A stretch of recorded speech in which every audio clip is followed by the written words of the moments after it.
Welcome to Strip Cover Lit, where we squeeze the bigger picture out of literature.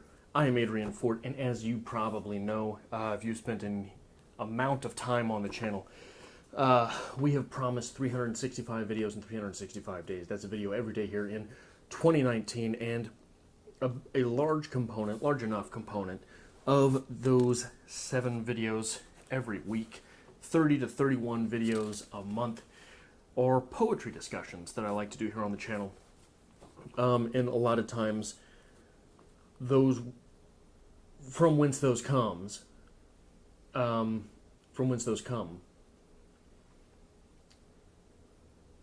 maybe none of that's right. I'm not sure. My brain's a little bit fried right now. I will get home from work and or the gym and sit down to read a couple poems, and sometimes I'm just going to turn the camera on and go because a thought or two strikes me. And that is the case this time. This being with a poem from Charles Bukowski's The Pleasures of the Damned. You're welcome, Mark. The poem is known as Such Afternoons into Night. It is 3:59 and 3:60, and it reads as such. Looking out the window, smoking rolled cigarettes, drinking Sanka, and watching the workers come in. I wonder how much longer can I get away with this? Stories and poems and paintings, surviving on that. An insane girlfriend, years younger, who loves me, types at her novel in the kitchen. My stories, my poems. What is a poem? The book by Celine sits on the edge of the bathtub. I read it when I bathe and laugh. The workers come in now, and I see their faces. The insides scraped away, the outsides missing. I've had their jobs, their goldfish security. Segovia plays to me so softly from the radio, the daylight's going. Look here, the trip's been worth it. While the jetliners go to New York and Georgia and Texas, I sit surrounded by hymns that nobody can ever take away, as the workers bend over their hot soup and cold wives. I'll start this with a disclaimer that normally, anytime someone decides to write a poem about poetry, I don't want anything to do with it. Anytime someone writes a piece of fiction or nonfiction or writing about writing, I don't really want anything to do with it. I don't care how important you think you are. And when someone writes a poem about writing poetry, boy, I really don't care. Bukowski, however, for me, is an exception. And I think part of the reason I'm willing to concede that is it's not like Billy Collins. Billy Collins sits down to write poetry, and Billy Collins is the auteur. Billy Collins sees himself as the poet. Bukowski just sort of wrote things that made him laugh. You can see Bukowski laughing behind each and every one of his poems. You can see a man who is intelligent enough to pick the ironies out of life, if perhaps he is not disciplined enough to prevent them from happening to himself. And such is possibly the case here. He is writing this poetry, which is keeping him afloat, which is paying his bills, which is making him special, so special that he doesn't have to go to those jobs that the other workers do, jobs that he's had. And it's something that I think that once in a while, anyone who is a writer, myself included, no matter how self-deprecating we can be, and almost undoubtedly are if we take the craft itself seriously, we've got fantasy time built in during the sparsest moments. Hemingway said that no one is so lonely. The writer, how does the saying go? The only person more lonely than the writer is the suicide? Something like that. And there are times, I think, inevitably, in any writerhood, where to convince yourself not to keep writing, because you must write. If you are of that ilk, if you are of that breed, if you are from that lineage, you have to write. But in order to keep yourself trained, perhaps, in order to keep yourself fine-tuned, in order to keep yourself at the point where you think, well, maybe someday I'll send this out and see if someone wants to take it.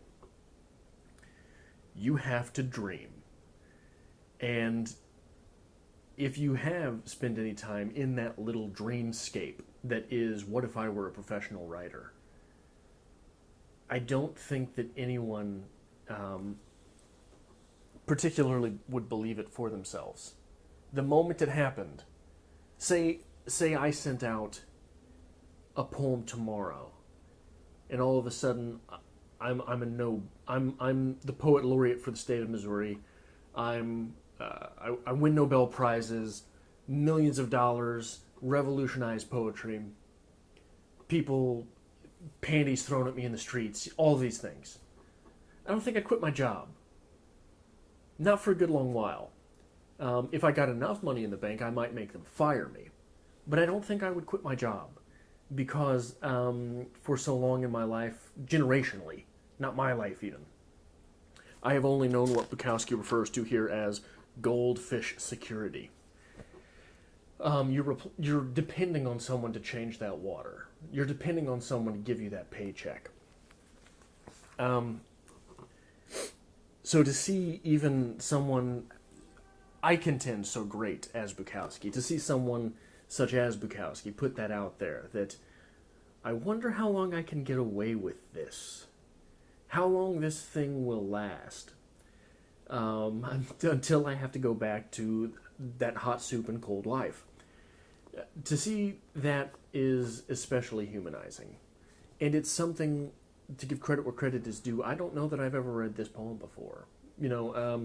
You read love poems, and oh yeah, I've read a love poem before. You read poems about being lonely, oh yeah, I've read a poem about being lonely before. I don't know that I have ever read this sentiment before. And it is something that is incredibly humanizing and brings you into the poem. And I wonder if you're watching this and you are a reader, but you do not consider yourself a writer, I wonder if you could leave some thoughts below for me on what this poem does for you. I wonder if this is a poem that one, obviously a writer is going to connect with it more seriously and more quickly than someone who has to decode that for themselves, right? So I think most people have that dream career, that what is it for you that if I won not the lottery, but say I won a ticket that said, the golden ticket that says you get to be paid $1 million a week, but you have to work 40 hours a week at something. You have to do something for 40 hours a week, and so long as you do that, we'll give you $1 million every week. I wonder what that is for different people. And if so, for example, say for you that is, I don't know, balloon animals. Hell, I don't know. If making balloon animals is your passion, does reading this poem and having to do that translation, does that work for you as well? Because for me, it's an incredibly effective poem, and I also enjoy not just a younger girlfriend who is a writer, because that's definitely a situation you can see Bukowski in. And if this is your first Bukowski video on Strip Cover Lit, I often say that Bukowski is best read as a collection, and the collection is best read as if it were a novel, because this character builds and builds and builds and builds as you read through. But you can definitely see that younger girlfriend, but the fact that Bukowski goes ahead and calls her insane. Goes ahead and says she's insane. But the reason that's planted, you see insane, it's a hot word. Hot, it burns. That word burns. There is intensity behind it. And we're contrasting that at the end with the workers going home to bend over hot soup and cold wives. And it's just sort of... I use the word hot there, and I think that it's fitting, A, for that contrast, but B, you see the warmth in this poem. And that is something which, reading a great deal of Bukowski, you don't get very often. Not warmth. Not the cozy feeling of, I wonder how long I can get away with this. You don't get that a lot. You get a whole lot of scrapping. You've got a puncher's chance at a lot of stuff when you read Bukowski's poetry. But you don't have a whole lot of warmth and comfort. You don't get a whole lot of, I bet they envy me. And even when you get that, I bet they envy me, it's because we feel like we're committing a crime. So I think that this is, I'm not going to say a cute little poem, but I think this is one of the examples of Bukowski that's easy to gloss over and easy to see as a throwaway poem.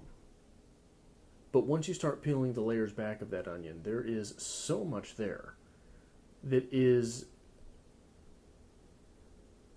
enough to make you cry, right? If I could stretch that onion analogy out a little bit. So I think that poems like this, if you flip through a Bukowski and you really do your investigative work as a critic, as a reader, you'll find that there are nuggets in all of them. And I'm hoping to soon start work on a project called Why Bukowski, in which I will go a little bit deeper into that. But I think that if you are a Bukowski fan, maybe challenge yourself to pick up the nearest Bukowski collection that you have, flip to a random poem, and just go with it in this fashion. And if you are not a Bukowski fan, Mark, do the same. See what you can find under there. I think that it is, I've often said on the channel, an ass can pick up Shakespeare and see the poetry therein, see the literature therein, see the humanity therein. But it is a true testament to intelligence, to critical analysis, to be able to pick up something so vapid as is possibly popular literature and stretch yourself to find literature therein. So, that's all I've got for tonight. I hope to see you on the next installment of Poetry Discussions here on the channel, and I hope to see you day by day in 2019 as we stretch ourselves pretty thin to have 365 videos in 365 days here on the channel. Maybe hit the like button to congratulate us for at least not breaking that promise as of yet. And if you are so inclined, there is also a link in the description below to Bantam Paradox, which is a general vlogging type channel that Dalton and I are doing, as well as Frame Rate. And we have challenged ourselves to put up one video on each of those channels every week as well. So I hope to see you next time.